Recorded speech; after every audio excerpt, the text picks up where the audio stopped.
Today, I'm adding to Tsly shares because the ex-dividend date is coming up in a couple of days. We earn 118,000 in dividends per year, 119,000 because I just added to some Tsly. By the way, this is a month off. Sometimes E-Trade is a month off. I really make about 111,000 as you saw in the last video, something around there. So I think this is really important to let you guys know that I make this income every year off of dividends, but off of margin, which you don't have to use, but I definitely use my margin, which is 240,000 at the moment. So I'm in this much debt. I could sell it at any time. It doesn't show up on a credit report, and my margin interest is 5%, so it doesn't hurt me to hold it. Now, my performance and value is working using this strategy. I'm up 18.7, Dow's up 2.8, S&P's up 8, and Nasdaq's up 16.8. So this strategy is beating the market. It also beats it over a long-term time frame. This is nothing new. I've been doing this for 5 years now, trading for 20 years, doing this strategy for 5 years with margin and collecting dividends and paying my way in life. It helps me qualify for loans for houses and actually live financially free. So, and all you guys can do it too. If you have any questions on how I do things on this channel, please reach out in the comments section below.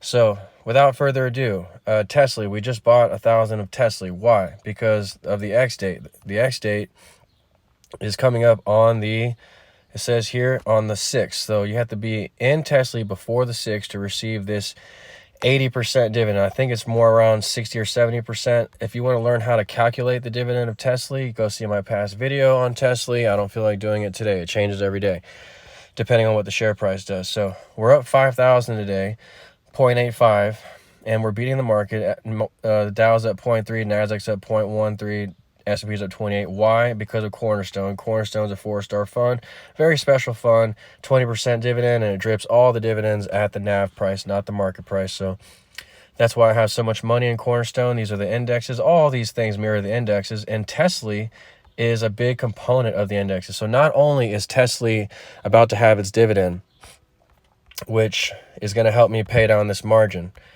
not only is Tsly coming up for its dividend date, but it also looks cheap on the chart. If you go look at the underlying holding of Tsly, which is Tesla, and if you want more information on how Tsly gets this yield off Tesla, again, go see my past video on Tsly.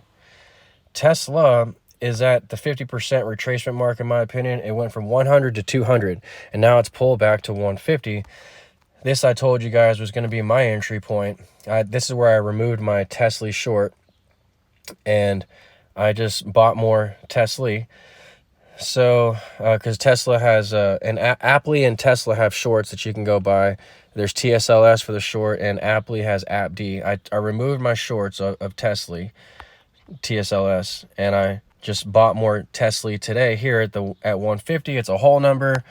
The MACD is crossing about the RSI was oversold. This is every time the RSI is oversold coincides with the bottom in the stock price. So we have a lot of stars aligning for a technical bounce in Tesla, but even if I'm wrong on the timing of Tesla, this is the most important thing I wanted to show you.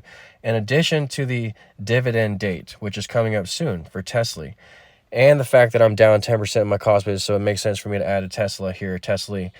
The important thing to note is that it's a large portion of the Nasdaq holding. So if you want exposure to the Nasdaq, Tesla is 3.8% of the Nasdaq, and I'm always trying to match my performance to the Nasdaq and the S&P.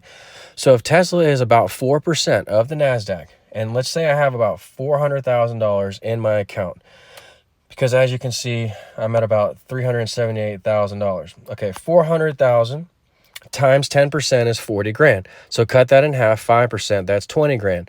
So I'm actually, excuse me, I'm actually significantly underweight Tsly from a risk position, so risk adjusted position. Excuse me. So I have 8,000 in Tsly, but if I needed 10,000 in it, and I would still be underweight according to the Q's indexes, because 4%, again, that's 40,000. So that's 10%. So half of that, 5%, would be 20. I'm not even at 5%. I'm at, half of that, 2.5%. So I can actually add to Tsly here without adding to my risk, because I'm still going to follow the QQQ index. if I just keep rebalancing all these names. Same for Apply. Apply, you know, it's a large part of the Qs. So I have a lot of time to get this position up too. Like I want to add to Apply on any dips, but the earnings of Apply are coming up soon. I want to wait till after the earnings report. So I added Tsly today. It got my income up by about $500, as you saw by our estimated income. We're beating the market using this strategy. I am, and you can too, okay? Seriously, you just, you know, you get a brokerage account, and you don't have to even use margin like I use. I just use margin to get ahead because the interest is so small on margin, 5% interest.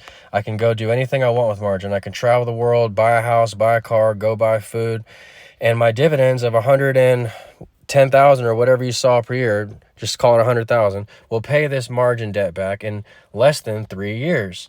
And then my account value will grow by 300,000 in less than 3 years. So I feel like this way is superior to traditional stock trading and going with the ups and downs of the market. Plus, all these qualify to banks for loans. I can actually get real estate and get things off of these gains, whereas the SPY gains or Schwab D gains, you can't because the dividends are so small. And banks take dividends or pay stubs for loans. They don't take ups and downs of the market. So Tsly, they take these gains. They don't take Tesla gains, but they take Tsly dividends.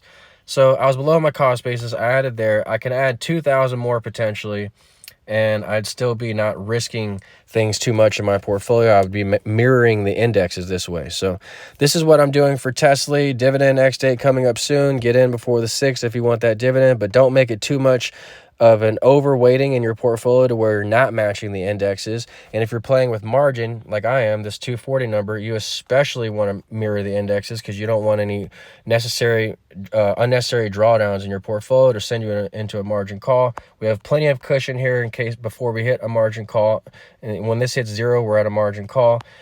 And not one of these positions in here can take me down because I spread them out so much. And unless Cornerstone goes down, which I don't think it will because it's a 4-star fund and it matches the S&P and Nasdaq. So if you have any other questions on how I do things with margin, or if you have, you know, if you have any videos you want me to cover, please leave them in the comment section below, and I'll talk to you soon. Thanks.